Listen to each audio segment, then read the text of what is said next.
Dear Kwentong OFW Admin, ako po si Maricel, 34 years old, at isa pong domestic helper dito sa Hong Kong. Halos 4 na taon na rin po akong nagtatrabaho bilang OFW. Matagal ko nang gustong ikwento ang pinagdaanan namin ng asawa ko. Pero sa tuwing sinusubukan kong balikan ang mga alaalang iyon, parang bumabalik din ang sakit na matagal ko nang pilit kinakalimutan. Hanggang ngayon, hindi pa rin nawawala sa isip ko kung paano nagsimula ang lahat. Isa itong kwento ng pagmamahalan, pagsasakripisyo, pagtitiwala at matinding pagtataksil mula sa isang taong itinuring naming kapamilya. Bago ako umalis, papuntang Hong Kong, payak lang ang buhay naming mag-asawa. Ang asawa ko pong si Larry ay isang mekaniko sa aming baryo sa Camarines Norte. Wala kaming marangyang buhay, pero hindi rin kami nagrereklamo dahil sapat ang kinikita niya para maitawid ang pang-araw-araw naming pangangailangan. May maliit kaming bahay na yari sa hollow blocks at yero, at sa harapan nito ay may simpleng talyer kung saan siya nagkukumpuni ng mga motorsiklo, tricycle, at kung minsan ay pati makina ng jeep na dinadala ng mga suki niya. Napakabait at napakasipag pong tao ni Larry. Hindi siya mahilig gumimik, uminom, o magsayang ng oras sa kanto tulad ng ibang kalalakihan sa lugar namin. Ang mundo niya ay umiikot lang sa trabaho at sa pamilya namin. Bago pa sumikat ang araw, ay gising na siya para maghanda sa talyer, at madalas ay inaabot pa siya ng gabi sa pagkukumpuni ng mga sasakyan. Kahit halos hindi na siya makatayo sa sobrang pagod, hindi ko pa rin nakakalimutan kung paano niya ako laging nginingitian pag-uwi niya. Lagi pa rin niya akong kinukumusta, niyayakap, at pinaparamdam na mahal niya ako. Doon ko lalo napatunayan na tama ang lalaking pinili kong makasama habang buhay. Noong una kaming nagsama, sapat lamang ang kinikita niya para sa pang-araw-araw naming gastusin. Pero habang tumatagal, lalo pong tumataas ang bilihin at lumiliit ang halaga ng kinikita namin. Dumating sa punto na kahit ang bigas at pambayad sa kuryente ay iniisip na namin kung saan kukunin.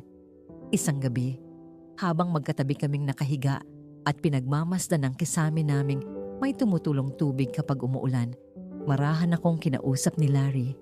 Sinabi niya, "Sel, pasensya ka na kung ito lang ang kaya kong ibigay sa'yo sa ngayon." Agad ko po siyang niyakap at sinabi, "Larry, huwag mong sabihin yan. Magkasama naman tayo. Aayos din ang lahat." Ngumiti siya, pero ramdam kong mabigat ang loob niya. Ilang linggo po ang lumipas. Isang kaibigan ko ang nag-alok sa akin ng trabaho sa Hong Kong bilang domestic helper. Noong una, tutol ako. Hindi ko kayang isipin na iiwan ko ang asawa ko at ang maliit naming tahanan. Pero nang makita kong halos wala nang laman ang lalagyan namin ng bigas at madalas nang umutang si Larry sa tindahan para lang may maihain kaming pagkain, doon po ako napaisip. Hindi ko gustong umalis, pero mas ayokong habang buhay kaming kapos. Kaya sa mabigat na puso, tinanggap ko ang alok. Hanggang ngayon, hindi ko makalimutan ang araw ng pag-alis ko sa airport. Mahigpit ang yakap ni Larry sa akin. Ramdam ko ang panginginig ng kanyang mga kamay. Sinabi niya, "Sel, mag-iingat ka doon ha. Huwag mong pababayaan ang sarili mo." Sinagot ko siya, "Ikaw din, Larry. Alagaan mo ang sarili mo at ang bahay natin." Tumango siya, pero kitang-kita ko ang pagpigil niya sa luha. Ako rin po. Halos hindi ko mapigilan ang pag-iyak. Sa paglipad ng eroplano, pakiramdam ko ay may bahagi ng puso ko ang naiwan sa Pilipinas. Pagdating ko po sa Hong Kong, hindi naging madali ang lahat. Maaga akong gumigising para magluto, maglinis, maglaba, at mag-alaga ng 2 bata ng amo ko. Madalas ay lampas 10:00 na ng gabi bago ako makapagpahinga. Pero tiniis ko lahat. Sa bawat pagod, si Larry ang nasa isip ko. Sa bawat luha, ang pangarap naming maayos na buhay ang pinanghahawakan ko. Lahat po ng sahod ko, halos ipinapadala ko kay Larry. Nag-iiwan lamang ako ng sapat para sa sarili kong pangangailangan. Unti-unti pong nagbago ang buhay namin. Nakapagpagawa kami ng bubong, napakongkreto ang sahig, nabili ko si Larry ng bagong welding machine at nadagdagan ang mga gamit sa talyer. Sa tuwing nagvi-video call kami, nakikita kong masaya siya. Sinabi pa niya minsan, "Sel, dumami na ang nagpapaayos dito. Pati mga taga-kabilang baryo dito na rin pumupunta." Sobrang saya ko po noon. Pakiramdam ko, sulit ang lahat ng sakripisyo ko. Lumipas ang ilang buwan at lalo pang lumago ang talyer ni Larry. Nakapaglagay siya ng karagdagang gamit at nagkaroon pa kami ng maliit na tindahan sa tabi ng bahay. Pero hindi ko po alam na habang unti-unti kaming umaangat sa buhay, may isang taong unti-unti ring nilalamon ng inggit. Ang tiyuhin ko pong si Tito Zaldi. Kapatid siya ng mama ko at matagal nang kilala sa lugar namin bilang palautang at lasenggo. Wala siyang permanenteng trabaho at madalas ay nakatambay lamang sa kanto. Noong una, maayos naman ang pakikitungo niya sa amin. Sa katunayan, tuwing dumadaan siya sa bahay, pinapakain pa siya ni Larry. Napakabait po kasi talaga ng asawa ko. Isang gabi, habang ka-video call ko si Larry, napansin kong may isang lalaking nakatayo sa likod niya. Maya-maya, lumapit ito sa kamera. Si Tito Zaldi pala. Sinabi niya, "Maricel, kumusta ka na dyan? Ang swerte mo talaga at mabait ang asawa mo." Napangiti lang ako at sumagot, "Maayos naman po, Tito." Ngumiti siya pero may kakaiba sa tingin niya. Hindi ko maipaliwanag noon, pero parang may halong pangungutya. Pagkatapos ng tawag, biglang sinabi ni Larry na dumaan si Tito Zaldi kanina at nanghihiram daw muna ng konting pera dahil gipit lang daw. Napakunot ang noo ko at tinanong ko kung magkano. Sinabi niyang hindi naman gaano kalaki at ibabawas muna niya sa ipon namin. Hindi ko po alam kung bakit, pero biglang bumigat ang pakiramdam ko. Kilalang kilala ko si Tito Zaldi. Isa siyang tao na marunong manghiram pero hindi marunong magbalik. Kaya sinabi ko kay Larry na mag-ingat siya sa pagpahiram sa kanya. Natawa lang si Larry at sinabing baka gipit lang talaga. Iyon po ang unang beses at hindi ko alam na iyon din ang simula ng pinakamadilim na yugto ng buhay naming mag-asawa. Na-realize ko noon na mali ang kutob ko noong sinabi kong baka minsan lang manghihiram si Tito Zaldi. Mula sa isang beses, naging dalawa. Mula sa dalawa, halos linggo-linggo na siyang dumadaan sa bahay namin. Sa tuwing tumatawag ako kay Larry pagkatapos ng trabaho ko sa Hong Kong, iisa na halos ang naririnig kong kwento. "Sel, dumaan na naman si Tito kanina." Napapabuntong hininga na lamang ako sa kabilang linya at palagi kong tinatanong kung ano na naman ang dahilan. May babayaran lang daw muna. May aasikasuhin daw sa bayan.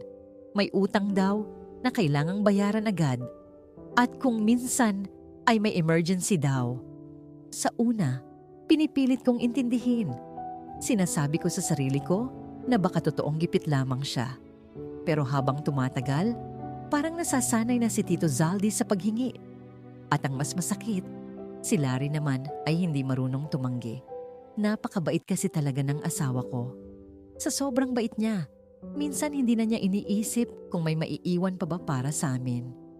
Isang gabi, habang day off ko at ka-video call ko si Larry, napansin kong parang may kulang sa likod niya. Napakunot ang noo ko at tinanong ko siya, "Larry, nasaan ang bagong grinder na pinadala kong pambili?" Sandali siyang natahimik bago sumagot, "Hiniram muna ni Tito. Parang may malamig na tubig na ibinuhos sa akin." Hiniram. Sinabi niyang may paggagamitan lang daw sa kapitbahay at ibabalik naman daw agad. Napapikit ako sa inis at sinabi ko, "Larry, gamit yun ng talyer. Paano kung may magpagawa?" Pero yun lagi ang sagot niya, ibabalik naman daw agad. Lumipas ang mga araw At napansin kong parang kulang lagi ang padala ko. Dati, sapat ang pinapadala ko para sa bahay, sa talyer, at may kaunting ipon pa. Pero ngayon, parang walang natitira. Kaya isang gabi, kinausap ko si Larry ng masinsinan. Larry, magtapat ka nga sa akin. Magkano na ba ang nahiram ni Tito Zaldi? Sa kabilang linya, parang nag-alangan siyang sumagot. Hindi naman gaanong kalaki. Pero nang pilitin ko siya, napabuntong hininga siya at sinabing mga halos 30,000 na. Siguro, nanlaki ang mga mata ko. 30,000? Halos manginig ang boses ko sa gulat. Iyon ang ilang buwang pinagpaguran ko sa ibang bansa. Mga luha, pagod, at puyat ko iyon. Tinanong ko siya kung bakit umabot ng ganoon kalaki. Sinabi niyang nahihiya na rin kasi siyang tumanggi at sabi raw ni Tito Zaldi ay ibabalik naman kapag nakaluwag. Hindi ko alam kung maiiyak ako o magagalit pero pinili kong magpakalma. Sinabi ko sa kanya, Larry, pakiusap. Huwag mo na siyang pahiramin ulit. Tahimik lamang siya. Ramdam kong nahihirapan siyang sumagot. Sa huli ay sinabi niyang susubukan niya. Iyon ang akala ko. Akala ko titigil na. Pero ilang araw lang ang lumipas, tumawag ulit si Larry. At sa tono pa lang ng boses niya, alam kong may problema. Sinabi niya, Sel, dumating na naman si Tito Zaldi. Tinanong ko agad kung ano na naman ang kailangan. Humihiram na naman. Napapikit ako ng mariin at bago ko pa siya mapagsabihan, sinabi niya, alam ko, Sel. Pero this time, tumanggi na ako. Bigla akong natahimik. Tumanggi ka? Sumagot siya ng oo. At doon nagsimula ang lahat. Ayon kay Larry, biglang nagbago ang mukha ni Tito Zaldi nang hindi siya mapahiram. Mula sa mahinahong pakikipag-usap, naging matalim ang tingin nito. Nagmura raw ito at sinabing, kung makapagdamot kayo, akala mo naman kung sino ng mayaman. Masakit daw ang mga salitang binitawan ni Tito Zaldi. Pati ako, dinamay. Sabi raw niya, yumabang na raw kami dahil lang nasa abroad ako. Parang nanigas ang buong katawan ko habang nakikinig. Kilalang kilala ko si Tito Zaldi. Kapag hindi nakuha ang gusto, nag-iiba ang ugali. Kinabukasan, halos hindi ako mapakali habang nagtatrabaho. Paulit-ulit akong tumatawag kay Larry para kumustahin siya. Sa awa ng Diyos, maayos naman daw. Pero makalipas ang ilang linggo, doon na dumating ang hindi namin inaasahan. Araw iyon ng linggo. Katatapos lamang daw magsimba ni Larry at pauwi na siya nang mapansin niyang bukas ang gate ng bahay. Nanlamig agad ang katawan niya. Paglapit niya sa talyer, halos hindi siya makapaniwala sa kanyang nakita. Wala na ang ilang gamit. Nawala ang bagong grinder, wala ang welding machine, pati ilang tools at piyesa nawawala. Parang gumuho ang mundo ko nang ikwento niya yon sa akin sa telepono. Tinanong ko siya kung may hinala siya. Mahabang katahimikan ang sumunod bago niya sinabi, Sel, nakita raw ng kapitbahay si Tito Zaldi. Parang may sumabog sa dibdib ko. Kasama raw niya ang 2 lalaki at may dalang tricycle. Hindi ako agad nakapagsalita. Pakiramdam ko, kumukulo ang dugo ko sa sobrang galit. Hindi ko alam kung paano niya nagawang gawin yun sa amin. Pamilya namin siya. Tinulungan namin siya. Pinakain. Pinahiram. Pero ganoon ang isinukli niya. Nang gabing yun, halos hindi ako makatulog. Habang nakahiga ako sa maliit kong kwarto sa Hong Kong, panay ang agos ng luha ko. Hindi dahil sa gamit, kundi dahil nasasaktan ako para kay Larry. Alam kong pinaghirapan niya ang bawat kagamitan sa talyer. Alam kong mahalaga iyon sa kabuhayan namin. At higit sa lahat, alam kong durog ang puso niya. Kinabukasan, tumawag ako ng mas maaga. Pagkasagot ni Larry, ramdam kong mabigat ang boses niya. At sa unang pagkakataon, narinig kong umiyak ang asawa ko. Selsi, pinasok nila ang talyer. Sa sandaling iyon, pakiramdam ko ay gusto kong umuwi agad ng Pilipinas. Hindi ko na kaya ang sakit na nararamdaman ko. Nang gabing iyon, halos hindi ako nakatulog. Paulit-ulit na tumatakbo sa isip ko ang iyak ni Larry sa kabilang linya. Sa tagal naming mag-asawa, bihira ko siyang marinig na umiyak. Kaya nang marinig ko ang pagikbi niya habang sinasabi niyang pinasok ang talyer, para bang may pumutok sa dibdib ko. Hindi ako mapakali.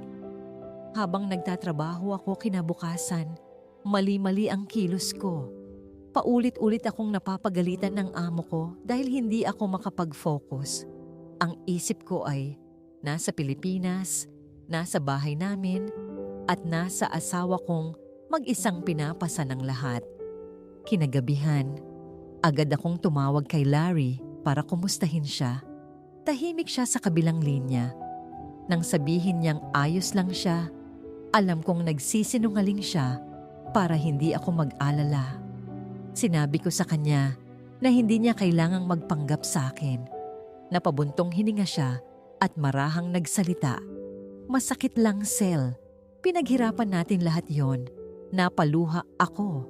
Hindi dahil sa mga gamit na nawala, kundi dahil ramdam kong durog na durog ang loob niya.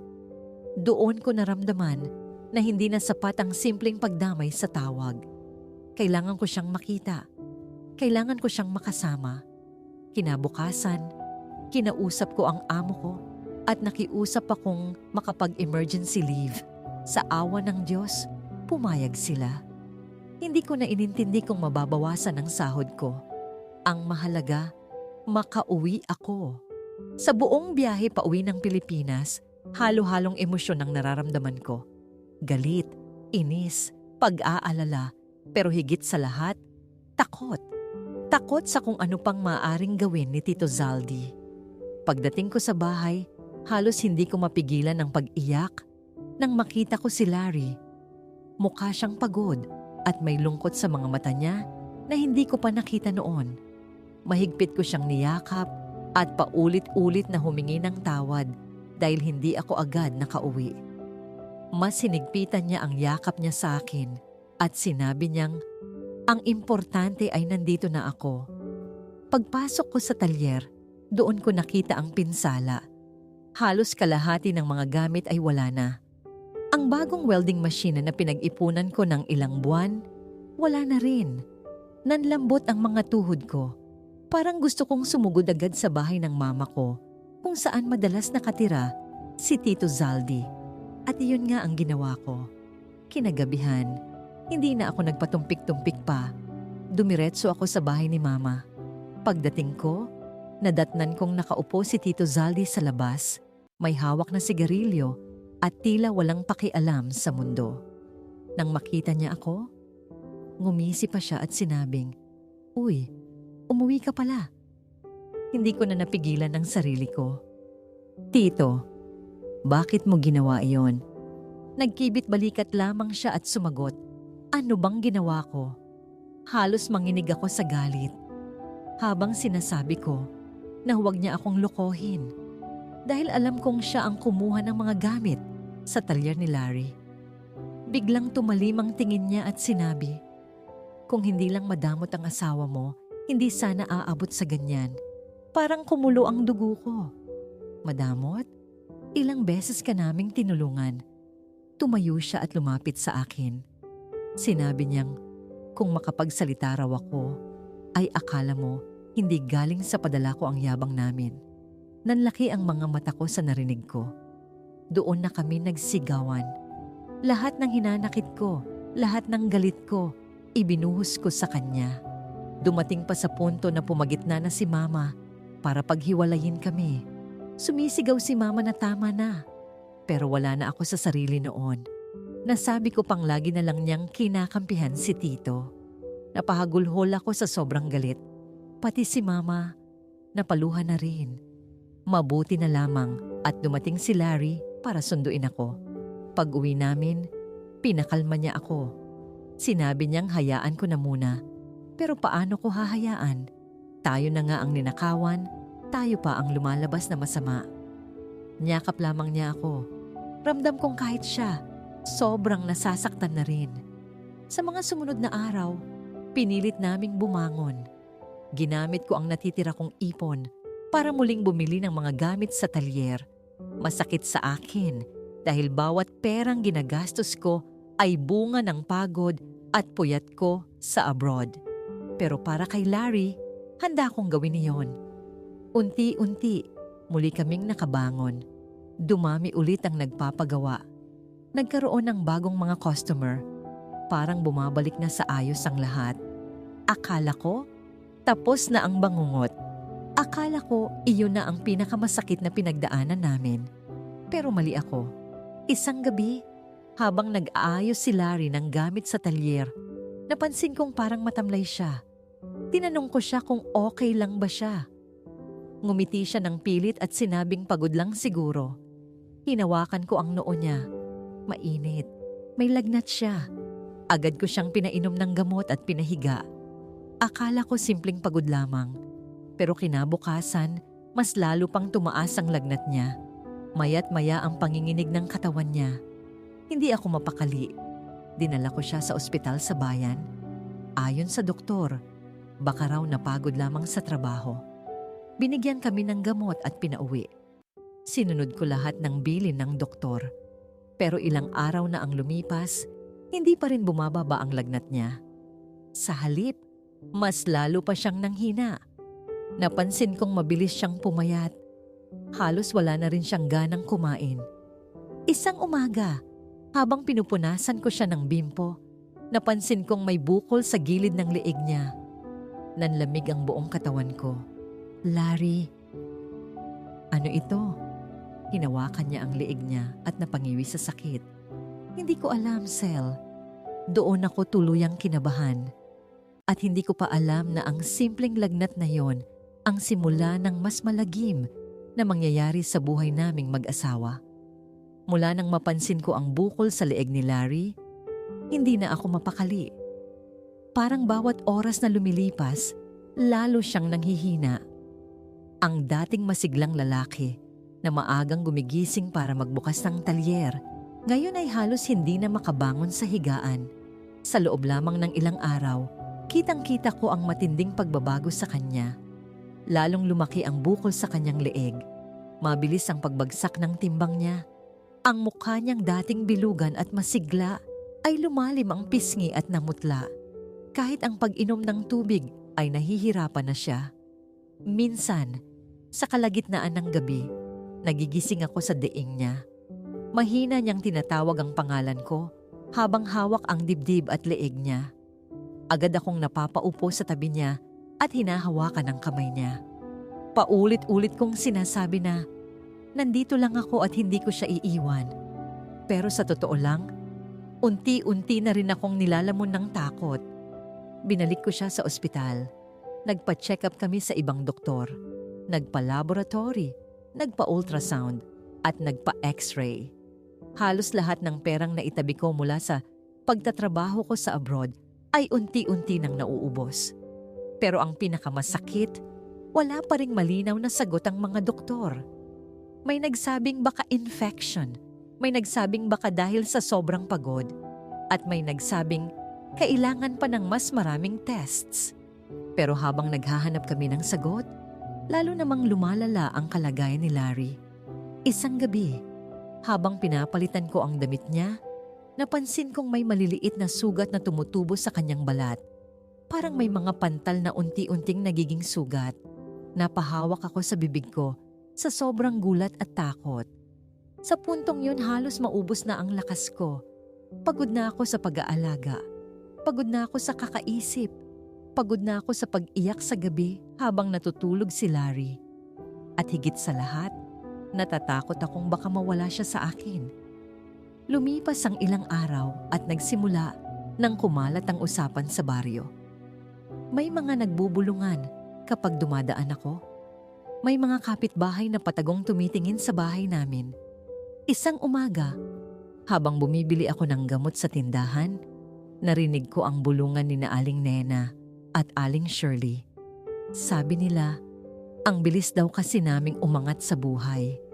Baka may naiinggit. O baka may gumawa ng masama. Napatigil ako sa paglakad. Parang tumayo ang balahibo ko. Hindi ko alam kung bakit, pero biglang pumasok sa isip ko si Tito Zaldi. Sinubukan kong iwaksi ang isipin na yon. Ayokong agad maghusga. Pero habang tumatagal, mas lalo akong binabagabag ng kutob ko. Kinagabihan, dumating ang bunsong kapatid ni Larry na si Joel. Pagpasok pa lang niya sa bahay, nanlaki ang mga mata niya sa kalagayan ng kuya niya.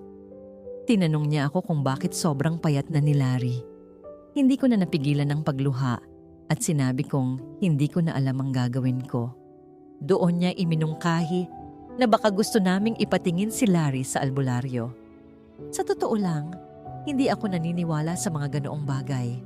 Mas gusto ko pa rin ang doktor at ospital. Pero sa sitwasyon namin noon, halos wala na akong ibang makapitan, kaya pumayag ako. Kinabukasan, dumating ang isang matandang albularyo na kilala raw sa Karatig Baryo. Tahimik niyang pinagmasdan si Larry. Hinawakan ang noo, ang leeg, at ang mga sugat sa balat. Matagal siyang hindi nagsalita. Hanggang sa marahan niyang sinabi ang mga salitang hindi ko malilimutan. May gumawa sa kanya.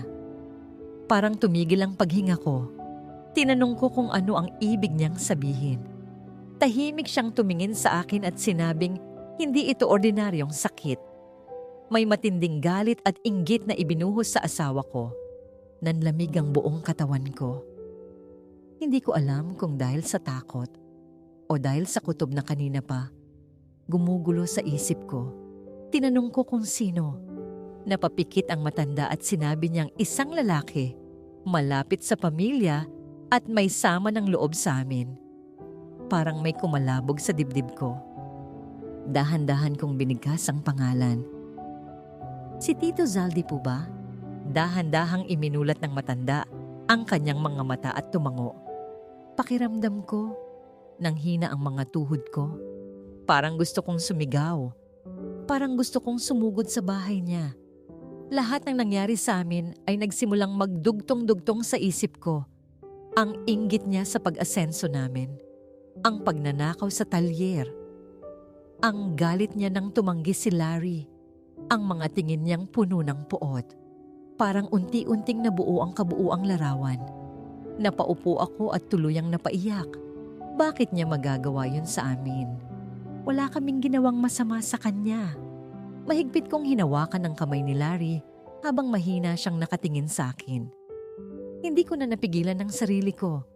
Humagulgol ako sa tabi niya. Hindi dahil sa galit lang, kundi dahil sa takot na baka mawala siya sa akin. Tahimik na nagsalita ang albularyo. May paraan para maalis ito. Napatingin ako sa kanya, pero may isang kapalit. Kung gusto mo, pwede ring bumalik sa taong gumawa nito. Parang bumigat ang buong paligid. Pakiramdam ko, tumigil ang oras. Sa isang iglap, ang takot ay napalitan ng matinding galit. At sa unang pagkakataon, naramdaman kong gusto kong managot si Tito Zaldi sa lahat ng ginawa niya sa amin. Nang marinig ko ang sinabi ng albularyo na may paraan para maibalik sa gumawa ang lahat ng ipinadama niya kay Larry, para akong natulala sa kinauupuan ko. Sa loob ng ilang segundo, wala akong marinig, kundi ang mahinang paghinga ng asawa ko at ang malakas na tibok ng puso ko. Pakiramdam ko noon, pinaghahalo ang galit, takot at awa sa loob ng dibdib ko. Mahinang nagsalita ang albularyo at sinabi niyang pag-isipan ko raw mabuti dahil kapag ibinalik ito, hindi na mababawi. Napatingin ako kay Larry. Halos hindi na siya makagalaw. Ang dating matatag kong asawa, ngayon ay nakahiga. Payat na payat at hirap na hirap huminga. Sa sandaling iyon, parang natabunan ng galit ang lahat ng awa sa puso ko. Naalala ko ang lahat. Ang paulit-ulit na pangungutang ni Tito Zaldi. Ang pagnanakaw niya sa mga gamit ng talyer. Ang pang-iinsulto niya sa amin. At ngayon, ang pagdurusang dinaranas ni Larry. Napapikit ako ng mariin. Sa huli, sinabi ko na gawin na niya. Narinig kong napabuntong hininga ang albularyo at muli akong tinanong kung sigurado na ba ako. Tumango ako at sinabing hindi ko na kayang makita pang nahihirapan ng asawa ko. Sa mga sumunod na oras, tahimik lamang akong nakaupo sa tabi ni Larry habang ginagawa ng albularyo ang kanyang ritual. Hindi ko na maipaliwanag ang lahat ng nangyari. Ang alam ko lang, ang buong isip ko noon ay nakatuon sa iisang bagay. Gumaling sana si Larry. Kinabukasan, parang may kaunting pagbabago. Mas maayos ang paghinga niya. Hindi na ganoon kataas ang lagnat. Makalipas ang ilang araw, unti-unti nang lumiit ang bukol sa leeg niya. Ang mga sugat sa balat ay nagsimulang matuyo. Sa unang pagkakataon matapos ang mahabang panahon, nakita kong nakaupo siya ng walang alalay. Napaluha ako sa sobrang saya. Ngumiti siya ng mahina at sinabi niyang mukhang gumagaan na ang pakiramdam niya. Mahigpit ko siyang niyakap. Pakiramdam ko, nabuhayan ako ng loob. Unti-unti, bumalik ang lakas niya. Nakakakain na siya. Nakakalakad na rin sa loob ng bahay. At makalipas ang ilang linggo, nagawa na niyang muling lumabas sa talyer. Pero habang gumagaling si Larry, may balitang mabilis ding kumalat sa baryo. Si Tito Zaldi raw ay biglang nagkasakit. Noong una, simpleng lagnat lamang. Pero ilang araw lang, bigla raw nang hina. Mabilis pumayat. Lagi raw nakahiga. Halos hindi na rin makabangon. Nang marinig ko yon, parang may kumurot sa puso ko. Hindi ko alam kung ano ang dapat kong maramdaman. Galit pa rin ba? O awa? Makalipas ang ilang araw, dumating ang mama ko sa bahay namin. Namumugto ang kanyang mga mata. Kinabahan agad ako. Doon niya sinabi sa akin na wala na si Tito Zaldi. Parang biglang bumigat ang paligid. Pakiramdam ko, tumigil ang mundo ko. Kahit gaano kasama ang ginawa niya sa amin, pamilya ko pa rin siya. Napaupo ako sa upuan at hindi ko na malayang tumutulo na pala ang mga luha ko. Hindi ako makapaniwala. Hindi ko rin alam kung bakit biglang bumigat ang konsensya ko. Dahil ba sa desisyon kong ginawa? Dahil ba sa galit na nanaig sa akin noong mga oras na yon? Kinabukasan, umuwi ako sa bahay ng mama ko para sa burol ni Tito Zaldi. Pagpasok ko sa bahay, agad kong naamoy ang kandila at bulaklak. Habang nakatayo ako sa harap ng kabaong niya, para akong pinagsakluban ng langit at lupa. Tahimik lamang akong nakatingin sa kanyang mukha. At sa unang pagkakataon, bumalik sa isip ko ang lahat ng alaala. Kung paano namin siya pinakain sa bahay. Kung paano siya paulit-ulit na tinulungan ni Larry. Kung paano kami nasaktan sa lahat ng ginawa niya. At kung paano nauwi ang lahat sa ganito. Napaluha ako. Mahina akong nasambit ang salitang patawad. Hindi ko alam kung tama ang naging desisyon ko noon. Nadala ako ng galit. Nadala ako ng takot. Nadala ako ng sobrang pagmamahal ko kay Larry. Pero habang nakatingin ako sa kanya, sa loob ng kabaong, doon ko naramdaman ang bigat ng lahat. Minsan, kahit gaano kasakit ang ginawa ng isang tao sa atin, kapag pamilya pa rin natin, hindi madaling tanggapin ang ganitong wakas. Pagkatapos ng libing, kinausap ko si Mama. Hindi ko na itinago ang buong katotohanan. Sinabi ko sa kanya ang lahat. Kung paano nagkasakit si Larry. Kung paano namin nalaman ang tungkol kay Tito Zaldi. Kung paano ako nagdesisyon. Tahimik lamang siyang nakinig habang umiiyak. Sa huli, niyakap niya ako at sinabi niyang ang mahalaga ay natuto kami. Mula noon, pinili kong kunin si Mama para sa bahay na lang namin tumira. Ayoko na siyang maiwan mag-isa. Si Larry naman, sa sobrang bait ng puso, pumayag agad. Unti-unti, bumalik sa normal ang buhay namin. Muling lumago ang talyer. Nakabangon kami sa lahat ng pinagdaanan. Pero hanggang ngayon, may parte ng puso ko na mabigat pa rin sa tuwing naaalala ko ang nangyari. Dahil minsan, ang galit na dala ng sakit ay kayang magtulak sa atin sa mga desisyong pagsisisihan natin habang buhay. At iyon ang aral na hinding-hindi ko malilimutan. Maraming salamat po admin sa pagbabahagi ng kwento ko. Mga kabayan, minsan sa buhay, hindi ang mga taong malalayo ang unang nakakasakit sa atin, kundi ang mga taong pinakamalapit sa ating puso. Mas masakit isipin na kung sino pa ang tinuring nating pamilya, sila pa ang nagiging dahilan ng pagdurusa at pagkawasak ng tahanang pinaghirapan nating buuin.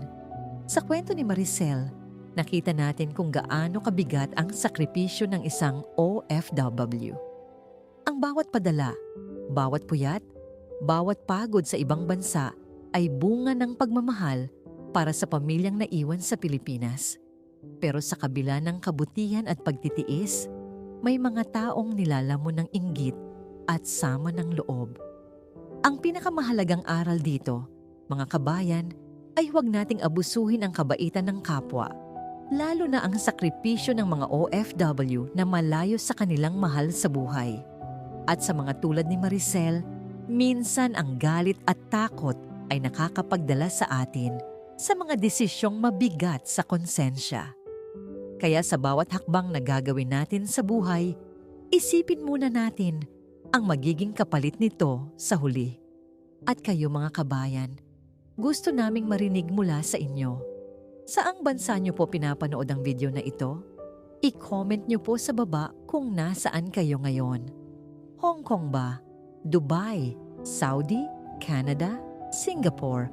O baka nandito lang sa Pilipinas? Masaya naming mababasa ang mga komento ninyo at makikilala ang ating mga kababayang OFW at pamilya mula sa iba't ibang panig ng mundo. Maraming salamat sa pakikinig hanggang sa dulo ng kwentong ito. Sa buhay ng isang OFW, hindi lang trabaho at pagod ang kalaban, kundi pati lungkot, pangungulila, at mga panahong hindi na natin maibabalik pa. Kung meron din kayong kwento bilang OFW tungkol sa sakripisyo, pamilya, pag-ibig, tagumpay o pagkawala, pwede ninyo itong ipadala dito sa aming channel. Maaaring ang kwento ninyo na ang susunod naming maibahagi. Ingat palagi mga kabayan, saan mang panig kayo ng mundo. Thanks for watching and we'll see you in the next video.